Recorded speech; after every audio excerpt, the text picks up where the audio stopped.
मानसिक स्वास्थ्य को लेकर लोगों को शिक्षित और जागरूक करने के साथ सामाजिक कलंक की भावना दूर करने के लिए ही हर साल 10 अक्टूबर को विश्व मानसिक स्वास्थ्य दिवस मनाया जाता है। खराब मेंटल हेल्थ एक बड़ी समस्या बनी है। बिगड़ा हुआ लाइफस्टाइल, सोशल मीडिया और भविष्य की चिंता के कारण लोगों की मेंटल हेल्थ बिगड़ रही है।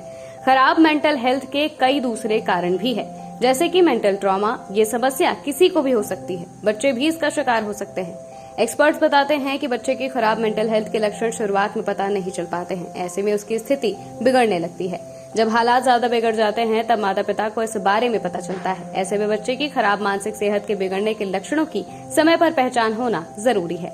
आज इसी पर बात करते हैं। आरोग्य इंडिया प्लेटफॉर्म से जुड़ी हैं डॉक्टर सुषमा निशांत उपाध्याय। डॉक्टर सुषमा लखनऊ की जानी मानी शिशु रोग विशेषज्ञ हैं।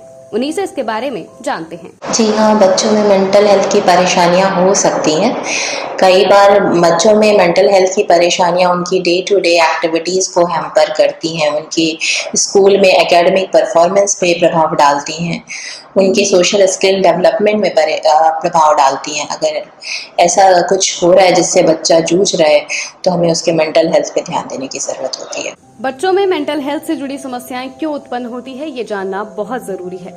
बच्चों में मेंटल हेल्थ की समस्या के कई सारे कारण होते हैं। कई बार ये एनवायरमेंटल होता है, डेवलपमेंटल होता है, कई बार उनके शारीरिक स्वास्थ्य की परेशानी उनको मानसिक स्वास्थ्य में परेशानी उत्पन्न करती है, कई बार ये आनुवंशिक होता है। एनवायरमेंटल में जैसे कि अगर घर का एनवायरनमेंट बहुत ज़्यादा तनावपूर्ण है या स्कूल में बच्चा बुलिंग फेस कर रहा है या बहुत ज़्यादा पीयर प्रेशर फेस कर रहा है या पेरेंट्स अगर किसी मानसिक समस्या से जूझ रहे तो ऐसे में बच्चे के मानसिक स्वास्थ्य पे बुरा प्रभाव पड़ता है। बच्चों में मेंटल हेल्थ से जुड़ी कौन कौन सी बीमारियां होती हैं, आप भी जान लीजिए। बहुत छोटे बच्चों में, जैसे 3 साल से छोटे बच्चों में ऑटिज्म की परेशानी काफ़ी ज़्यादा आजकल देखने को मिल रही है। बड़े बच्चों में ADHD की परेशानी बहुत ज़्यादा कॉमन है।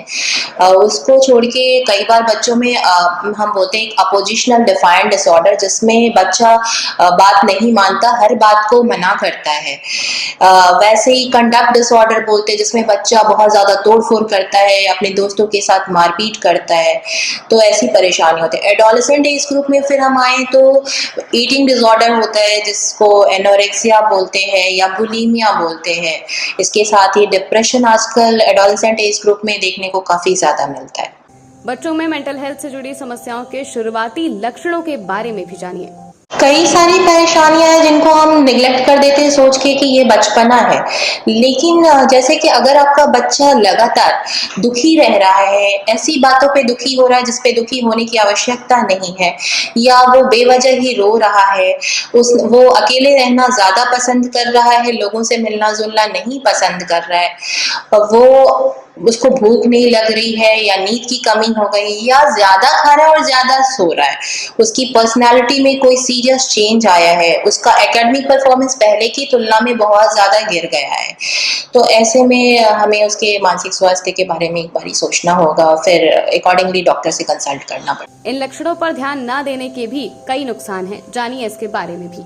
कई बार शुरुआती लक्षण बहुत हल्के फुल्के होते हैं जिनको ट्रीट किया जाए तो बहुत आसानी से ठीक हो जाते हैं, लेकिन अगर शुरुआती लक्षणों पे नहीं ध्यान दिया जाए, वो सिंपली स्ट्रेस ले रहा है या उसको एंजाइटी हो रही है और हमने उस पर ध्यान नहीं दिया तो बड़े होकर उसे गंभीर मानसिक बीमारियों का सामना करना पड़ता है, जैसे कि डिप्रेशन हो सकता है या उसे पैनिक अटैक्स आते हैं। तो ऐसे बड़े होकर उन्हें गंभीर मानसिक बीमारियों का सामना करना पड़ता है। किन बातों पर ध्यान देने की जरूरत है, विशेषज्ञ से ही जान लीजिए।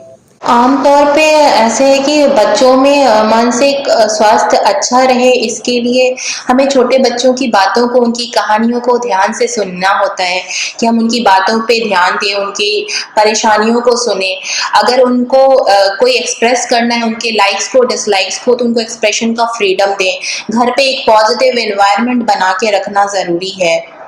इसके साथ ही सोशल गैदरिंग्स में जाना, जो चीज़ें एंजॉय करने की हैं, खेलना कूदना, बच्चों के शारीरिक स्वास्थ्य पे भी ध्यान देना उतना ही ज़रूरी है ताकि वो मानसिक रूप से स्वस्थ रह सके। बच्चों पे बहुत ज़्यादा, छोटे बच्चों पे स्पेशली बहुत छोटे बच्चों पे बहुत स्ट्रिक्ट होना, बहुत ज़्यादा नियम कानून लगाना, ये सही नहीं होता है। उन्हें अपना फ्रीडम एक्सप्रेस करना आना चाहिए।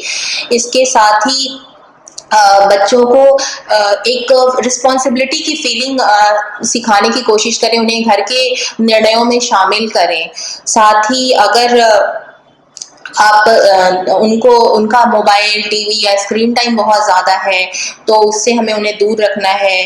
उन्हें सोशल स्किल्स सिखाना है धीरे-धीरे कि वो लोगों से कैसे इंटरैक्ट करें, ये चीज़ें सीखें। तो ऐसे में उनकी मानसिक स्वास्थ्य को बेहतर बनाया जा सकता है। मेंटल हेल्थ और इंटरनेट एडिक्शन में क्या कनेक्शन है, ये भी जानिए। आजकल इंटरनेट एडिक्शन एक बहुत बड़ी समस्या बन चुका है। अल्दो हमें लगता है कि नहीं, उतना कुछ नहीं है, पर बच्चे का स्क्रीन एडिक्शन, स्क्रीन टाइम इतना ज़्यादा होता है। लगभग 4 से 5 घंटे, 6-6 घंटे बच्चे मोबाइल या स्क्रीन से चिपके रहते हैं, जिससे वो लोगों से इंटरैक्ट नहीं करते, अपने आसपास के लोगों से बात नहीं करते। उन्हें डिफ़िकल्ट सिचुएशन को हैंडल करना नहीं आता। उन्हें कोई परेशानी हो तो उसको कैसे टैकल करें वो नहीं आता। वो लीस्ट ऑब्जर्वेंट हो गए, उनके सराउंडिंग में क्या हो रहा है। वो खेल कूद नहीं रहे हैं। जो चीज़ें पहले के ज़माने में बच्चे एंजॉय करते थे, खेलना कूदना पसंद करते थे, जिससे उनका मानसिक स्वास्थ्य अच्छा रहता था, तो वो आजकल नहीं हो पा रहा है। मेंटल हेल्थ डे को लेकर डॉक्टर सुषमा ने अपील की है, जो दर्शकों तक पहुंचना जरूरी है। अगर मानसिक परेशानी है तो उसका इलाज भी है। आपके डॉक्टर, आपके थेरेपिस्ट इसको डील करने में आपकी मदद कर सकते हैं। इसको टैबू की तरह ना लें। अगर मानसिक समस्या है तो इसका मतलब मानसिक विक्षिप्तता नहीं है। तो उसको समय रहते उसको टैकल करें, घबराएं नहीं, अपने डॉक्टर और थेरेपिस्ट की सलाह लें। ऐसी ही तमाम जानकारियों के लिए आज ही लाइक और सब्सक्राइब करें आरोग्य इंडिया।